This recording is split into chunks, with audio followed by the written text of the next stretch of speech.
গোলাঘাট জিলাৰ অন্তৰ্গত এক ঐতিহাসিক অঞ্চল হ'ল মিছামৰা।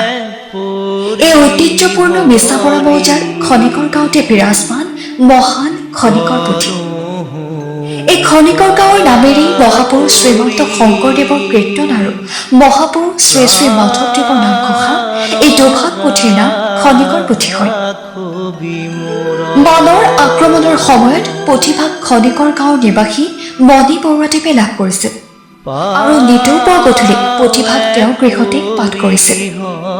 পুথিভাগৰ সন্মুখত আহ্বান কৰা সকলো কামেই সফল কাম হৈছিল আৰু এনেদৰে পুথিভাগৰ মহিমাৰ কথা জানি দিনে দিনে ভক্তৰ সমাগম বৃদ্ধি পোৱাৰ লগতে খনিকৰ পুথিভাগৰ প্ৰচাৰ আৰু প্ৰসাৰ ঘটিছিল।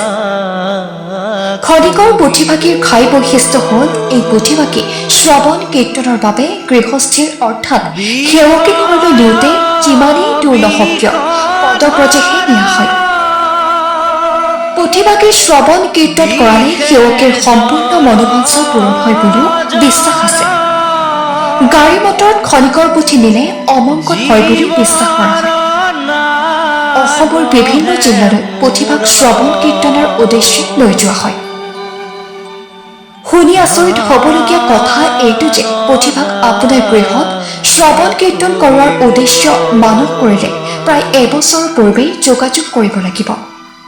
ইয়ে সেৱকীৰ পুথিভাগীৰ প্ৰতি থকা অগাধ বিশ্বাস আৰু পুথিভাগীৰ মাহাত্ম্যৰ কথাই সূচায়। তাৰোপৰি পুথিভাগ সভদ্ৰে নিমন্ত্ৰণ কৰিলেহে আপোনাৰ গৃহত কৰ্ম কৰিব পাৰিব বুলি জনবিশ্বাস আছে। খনিকৰ পুথিখন সাঁচিপাতত প্ৰাচীন অসমীয়া লিপিৰে লিখা। কীৰ্তন পুথিখনিত মুঠ পাতৰ সংখ্যা হ'ল 105খিলা। ইয়াৰে দক্ষিণা বকলা। পাতসমূহ দীঘলে 45 চেণ্টিমিটাৰ আৰু বহলে 16 চেণ্টিমিটাৰ। মুঠ পদৰ সংখ্যা 2209। কীৰ্তন পুথিখনিৰ শেষৰ ফালে লিখা আছে 1690 শকৰ 5 মাহ 4 বাৰ 1 তিথি শব্দ।